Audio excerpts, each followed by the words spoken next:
Yo no creo que uno esté obligado a volver a su país. Lo que yo sí creo es que hay un deber moral de ayudar a su país, así uno se quede por allá. Y hay muchas maneras de ayudar.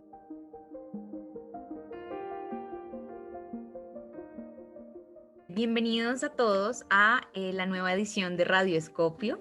Estamos aquí hoy con Silvia Restrepo. Entonces vamos a hablar primero un poco de quién es Silvia. Ella es bióloga de la Universidad de los Andes, tiene una maestría en biología celular con mención genética, tiene un diploma de estudios avanzados en fitopatología, es doctora en ciencias de la vida biológica, diversidad y adaptación en plantas. Es actualmente vicerrectora de investigaciones y en un punto fue la directora del Departamento de Ciencias Biológicas, así como también fue la decana de la Facultad de Ciencias. Se ha destacado por recibir varios premios de carácter internacional por organizaciones como Third World Academy of Sciences, the Agropolis Foundation y el Instituto de Investigaciones para el Desarrollo en Francia. Entonces, para ponerlos a todos un poco en contexto, hace unas semanas invitamos a Silvia a Radioscopio y le pedimos que nos mandara su paper favorito o en su defecto el que más le gustara. Ella nos envió uno que se llama Phytophthora betaceae, una nueva especie dentro de Phytophthora clado C1, causando tizón tardío en Solanum betaceum de Colombia. Silvia, Solanum betaceum es el tomate de árbol que conocemos, ¿sí? Exacto, el mismito. Perfecto. Cuéntanos, por qué llegaste a ese tema o cómo fue que llegaste a esa investigación?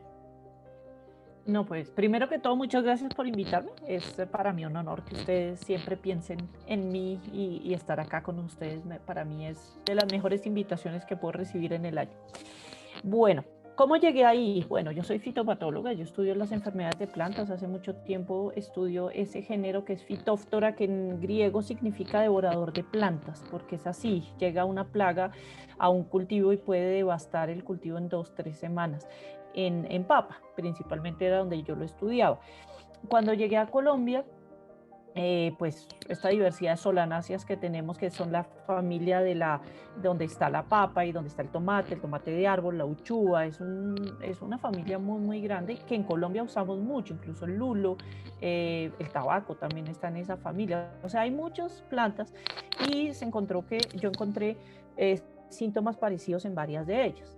Y en esas me contactó la Universidad de Nariño, una profesora, Luz Estela Lagos, y me dijo, estamos viendo algo parecido en el Valle del Sibundoy, que se parece a Phytophthora, pero está dando algo un poquito diferente, pero nos hace pensar que de pronto es Phytophthora. Entonces comenzamos una colaboración con la Universidad de Nariño que ha sido muy productiva, muy interesante para mí.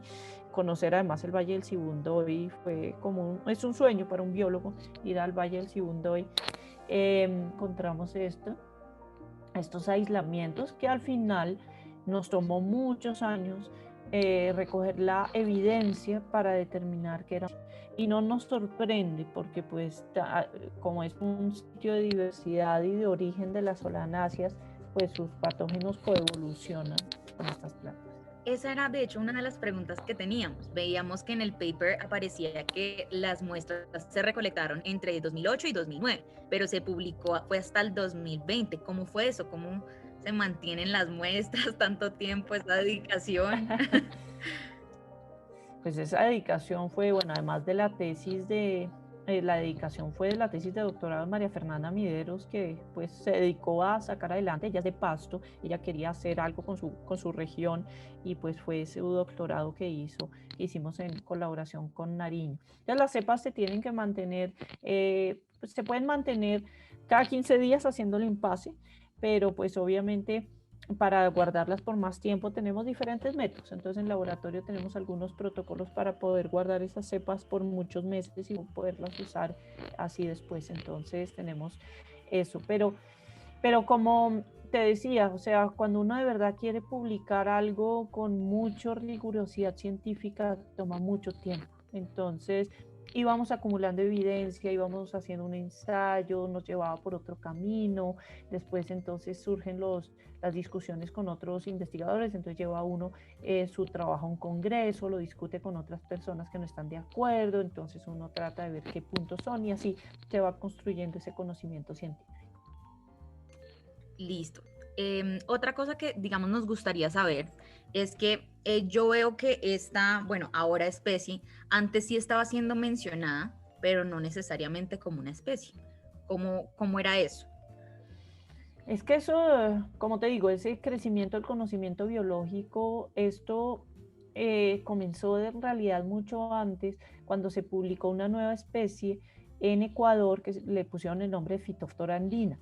Pero desde el principio vimos que ahí había un gran problema de la definición de esa especie. Los biólogos somos un poco estrictos en esa definición de especie y ese artículo en que publicaban esa especie Phytophthora andina decía que era una especie polifilética. En términos coloquiales, quería decir que era una especie que tenía muchos orígenes evolutivos. Y eso es una contradicción biológica. Una especie tiene un solo origen evolutivo. Entonces ese artículo ya nos decía, oh, aquí hay algo mal científicamente. Entonces comenzamos a indagar hasta que publicamos este artículo en que decimos, perdón, pero lo que ustedes publicaron a estos otros señores, publicaron pues es incorrecto. Nosotros le corregimos que esa Phytophthora andina, en realidad lo que usted está describiendo son dos especies diferentes. Por eso ellos no encontraban lógica y decían que tenía varios orígenes. Son dos especies, cada una con su origen monofilético, es decir, un solo ancestro evolutivo.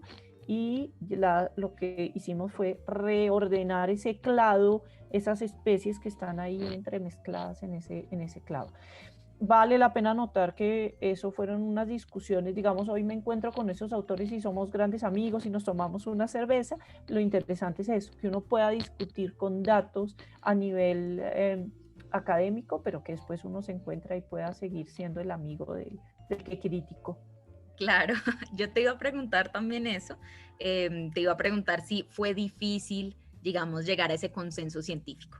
Sí, qué tan agitados fueron las discusiones en los congresos, etcétera. Sí, fueron muy agitadas. De hecho, en un momento yo escribo una nota al editor, por ahí está, al editor de la revista escribimos una nota diciendo que no estábamos de acuerdo con ese artículo y los autores tienen derecho a réplica y nos contestaron muy fuertemente criticándome que yo había publicado como algunos datos. Entonces sí fue agitado porque pues a nadie le gusta que le contradigan un artículo publicado. De pronto el día de mañana me van a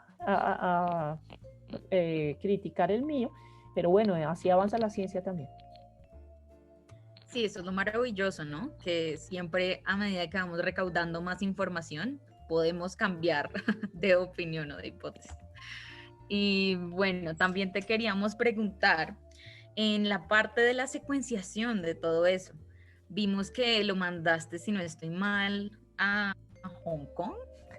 Sí, bueno, lastimosamente en Colombia no tenemos la infraestructura para hacer las secuenciaciones de alto poder. Poco a poco se están ganando, ya hay algunos laboratorios que tienen, pero en la época en que nosotros comenzamos a secuenciar, todos los investigadores teníamos que mandar las muestras a otros países.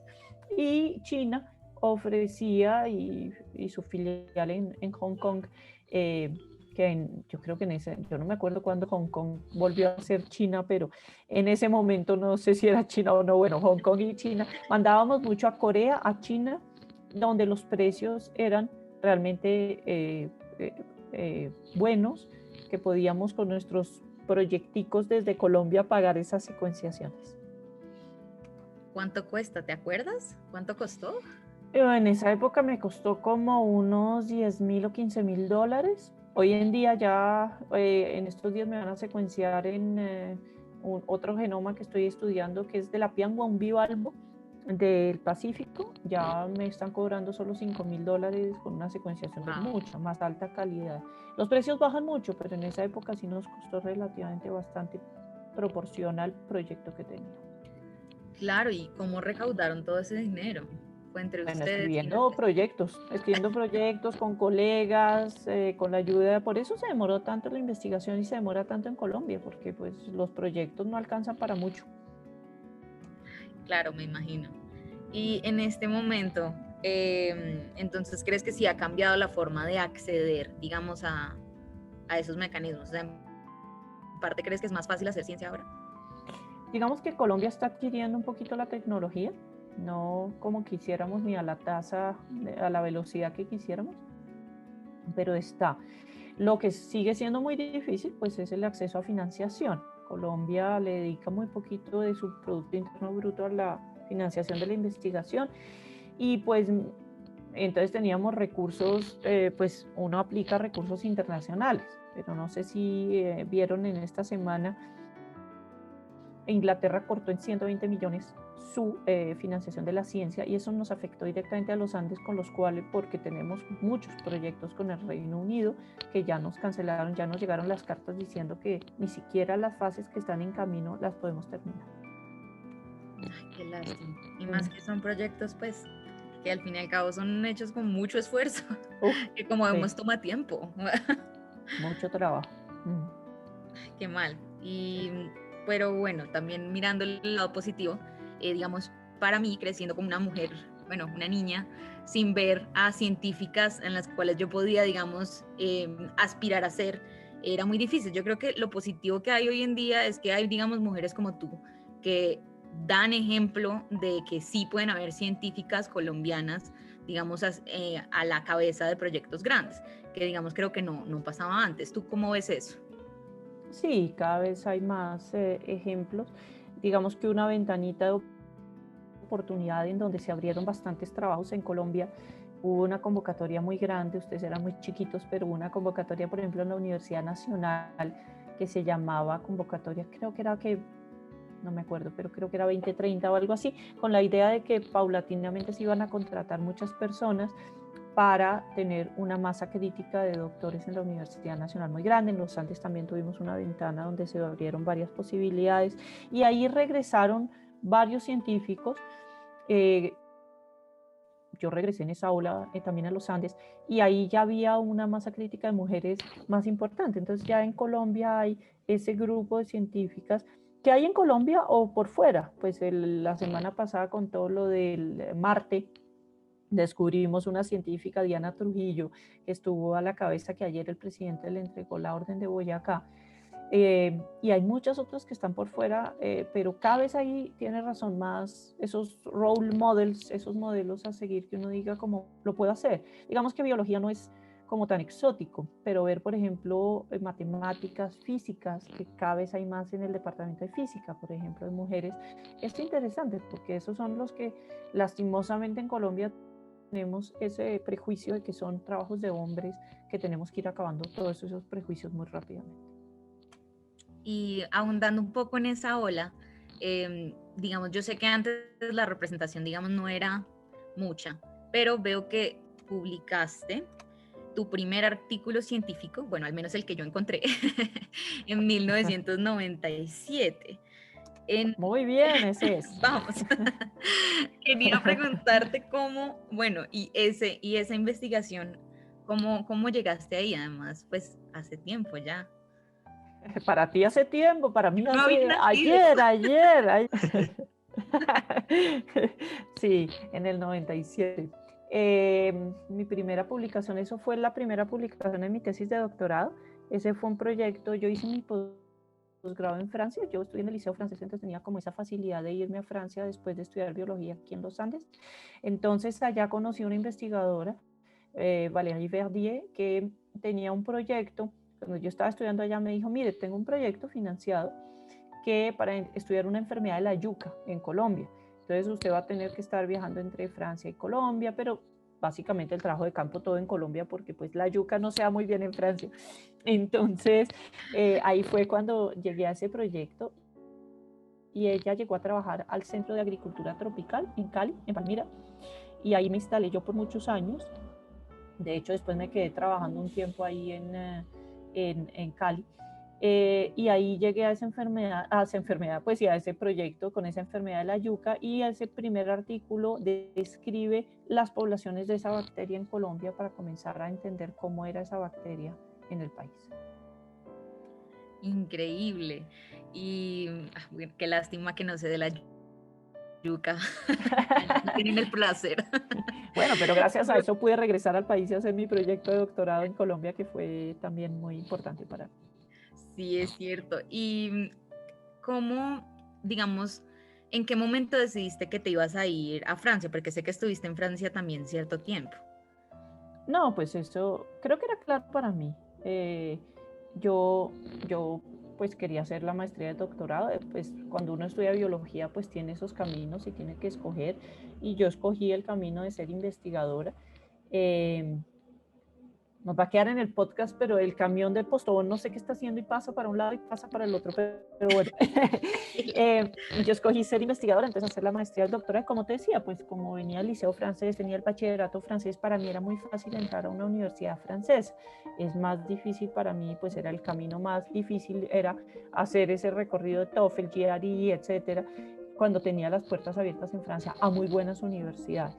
Entonces escogí ese camino, me fui a Francia. Sin embargo, yo creo que es muy importante conocer la investigación en diferentes sitios y conocer cómo se hace investigación en diferentes partes del mundo. Entonces mi propósito era, bueno, hago mi posgrado en Francia, pero si tengo la oportunidad de hacer un postdoctorado en Estados Unidos, lo hago. Y así fue como en el año 2000, en el 99 termino mi doctorado y en el año 2000 me voy a Cornell a trabajar unos años allá. Genial.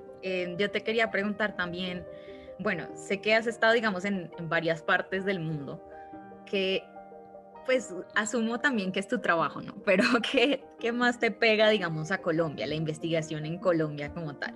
No sé, yo creo que uno, yo, bueno, ahí hay una discusión de, bueno, debe uno volver a Colombia. Yo volví por diferentes razones. En ese momento en Cornell me ofrecieron un trabajo acá en Colombia y pues era una oportunidad porque en Cornell estaba de postdoc con un proyecto finito. Acababa de nacer mi hijo, entonces pues yo tenía que buscar también esa estabilidad y en Colombia me estaban ofreciendo esa estabilidad de trabajo para mí y para mi esposo.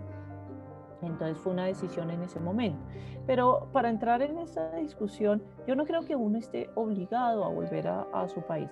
Lo que yo sí creo es que hay un deber moral de ayudar a su país, así uno se quede por allá.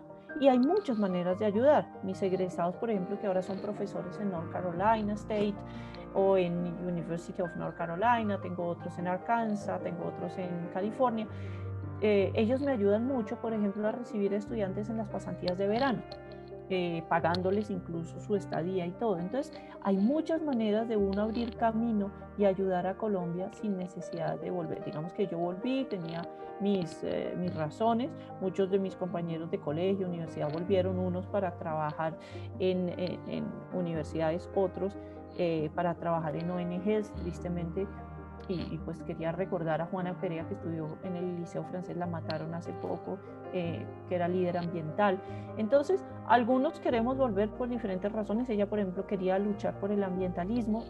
Yo tenía esta oportunidad y dije, qué bueno trabajar en Colombia, pero ya había, digamos, trabajado en el doctorado y me sentía muy satisfecha. Lo importante es que no perdamos la idea de que podemos abrir muchos caminos, incluso si no volvemos. Wow, gracias, de verdad, casi me pongo a llorar aquí. Bueno, también ya digamos que se está acabándonos el tiempo, pero Sí. yo te quería preguntar si hay alguna pregunta que creíste que te íbamos a hacer y no te hicimos. Pues yo pensé que me iban a preguntar más de pronto sobre la investigación en pregrado, o me hubiera gustado que me preguntaran. Cuéntanos. No, Para no, eso es yo esta pregunta. quiero terminar con eso porque es muy importante que reforcemos esa investigación en pregrado. Para los que estudian ciencias biológicas es un poco evidente porque todas las clases tienen un laboratorio y se hace investigación, pero yo creo que es muy importante que fomentemos esa investigación, que ustedes le muestren también. Uno tiene que ser role model a su medida. Y por ejemplo, un estudiante de primer semestre le va a creer más a ustedes que le va a creer a uno, que uno representa como una figura materna o paterna, que, eso es otra cantaleta que me están echando. Entonces, también tenemos que entender, y quería darle un mensaje a los estudiantes de pregrado más avanzados, que sean role models de esos muchachos para entusiasmarlos, incentivarlos a hacer investigación y a no perder la curiosidad. Ay, qué lindo. Me encantó ese mensaje. Y bueno, sí, y en pregrado también yo quiero saber tú cómo hiciste para llegar a esas investigaciones. No, en pregrado, olvídate. En esta época prehistórica que yo estudié biología en la Universidad de los Andes, cero investigación, casi no teníamos unos laboratorios, pero muchos de los profesores no eran profesores de planta. Entonces venían, nos dictaban la clase, por ejemplo, el profesor de botánica era un profesor de la distrital, que venía, nos dictaba clase y se iba. Entonces no había esa posibilidad de interacción con el profesor ni decirle, uy, yo me quiero meter a un proyecto. Lo veíamos unas poquitas horas a la semana en la clase. En ese momento era muy difícil la investigación en pregrado, muy poquitos laboratorios reclutaban a algunos estudiantes. Digamos que yo lo que hice fue chulear mi pregrado en los Andes e irme rápidamente. Obviamente lo aproveché y todo, pero hoy es un mundo totalmente diferente y por eso yo les digo, métanse de voluntarios a un laboratorio lo más temprano que puedan para ir aprendiendo. Y si no les gustó esto, no importa, pasen al siguiente y encuentren esa parte que les gusta de la investigación. Sí, y también pues te queríamos preguntar en cuanto a divulgación científica, ¿no? Porque la universidad saca muchísimos proyectos, en especial pues la Facultad de Ciencias hoy en día, pero también yo creo que a veces se queda corto en compartir esas cosas. ¿Tú qué piensas? Sí, definitivamente muy, muy corta. Entonces estamos haciendo un esfuerzo de divulgación. Por eso contraté a Carlos Guarnizo para que me haga Seneca Divulga, que espero que lo vean y lo aprovechen. Claro Carlos que sí. Carlos es un duro. Renové mi página web para que sea más amistosa, más amigable para la navegación, pero todavía estamos crudos. Estamos tratando de ver una estrategia de comunicación externa mucho más agresiva para que el mundo, el sector externo, el mundo entero conozca lo que realmente hacemos en investigación. Sí, nos falta mucho trabajo. Sí, pero también yo creo que estamos mejorando, en especial en los papers que he visto que salen últimamente, que también siento que los equipos también son más diversos, es decir, no está solamente el biólogo y el microbiólogo, sino que hay químicos, hay ingenieros, de acuerdo. Y creo que no, también... y quiero también darle su importancia al decano, esa discusión sobre los hipopótamos realmente ha causado un impacto muy grande y ha sido muy importante. Hay que participar en esos debates, hay que meterse en la vida pública. En Colombia es necesario, hay que cambiar todavía muchas cosas. Sí, aunque sean a veces debates agitados, yo también. Sí, y no es fácil, Yo he estado en el Congreso en audiencias públicas, he estado con ministros cambiando proyectos de ley, contribuir también en eso para que el trabajo de los futuros investigadores sea menos tortuoso, no perdamos oportunidad. Genial. Bueno, Silvia, muchísimas gracias por estar aquí con nosotros hoy. De verdad que ha sido un placer hablar contigo. Nos dejaste muchas enseñanzas y sé que todos los que nos escuchan también van a pensar igual. Y bueno, gracias a todos también por escuchar Radioscopio y nos vamos a ver en la próxima misión.